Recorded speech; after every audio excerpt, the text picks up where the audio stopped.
আইন শৃঙ্খলা পরিস্থিতি নিয়ে কথা বলতে গেলে শ্রমমন্ত্রী আছেন, তিনি হয় ব্যঙ্গ করেন আর না হলে বাক চাতুর্য দিয়ে পুরো বিষয়টিকে ঢেকে দিতে চান। 64টা জেলায় 64 জন আইন শৃঙ্খলা বিষয়ক স্বরাষ্ট্রমন্ত্রী থাকলে কেবল মন্দ হতো না বাংলাদেশের আইন শৃঙ্খলা পরিস্থিতির এতই ভালো অবস্থা। টুকু আসে টুকু যায়, এই আসে এই যায়, কতক্ষণ থাকে তারা নাকি বুঝতে পারে না। মাননীয় স্পিকার, আমার বক্তব্য মূল্যস্ফীতিতে মানুষের জীবনে নাভিশ্বাস উঠা প্রসঙ্গে।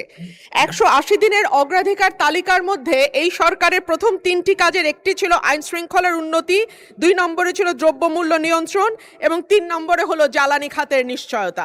মাননীয় স্পিকার, আইন শৃঙ্খলা পরিস্থিতি নিয়ে কথা বলতে গেলে মুশকিল হচ্ছে আমাদের আইন শৃঙ্খলা সংক্রান্ত যিনি স্বরাষ্ট্রমন্ত্রী আছেন, তিনি হয় ব্যঙ্গ করেন আর না হলে বাক চাতুর্য দিয়ে পুরো বিষয়টিকে ঢেকে দিতে চান।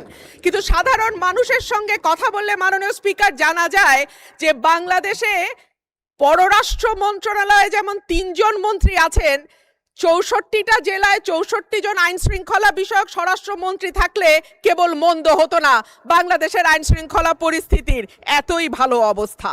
আর মাননীয় স্পিকার, জ্বালানি নিয়ে আর কি বলবো, তেল আর গ্যাস আর বিদ্যুতের ব্যাপারে মানুষ বলে, দুষ্ট লোকে বলে, অবশ্য ভালো লোক না, টুকু আসে টুকু যায়, এই আসে এই যায়, কতক্ষণ থাকে তারা নাকি বুঝতে পারে না।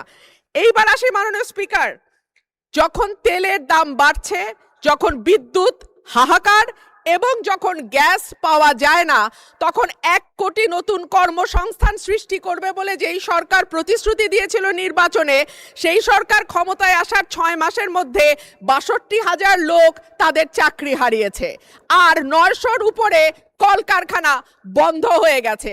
সো নতুন আর কর্মসংস্থান কি তৈরি হবে মাননীয় স্পিকার? যারা আছেন চাকরি করছেন তাদের চাকরি আর কতদিন থাকে আল্লাহ মাবুদে জানে। বাজারে যখন মানুষ যায় 80 টাকার নিচে কোনো সবজি নাই, ডিমের দাম কয়েক দফা বেড়েছে।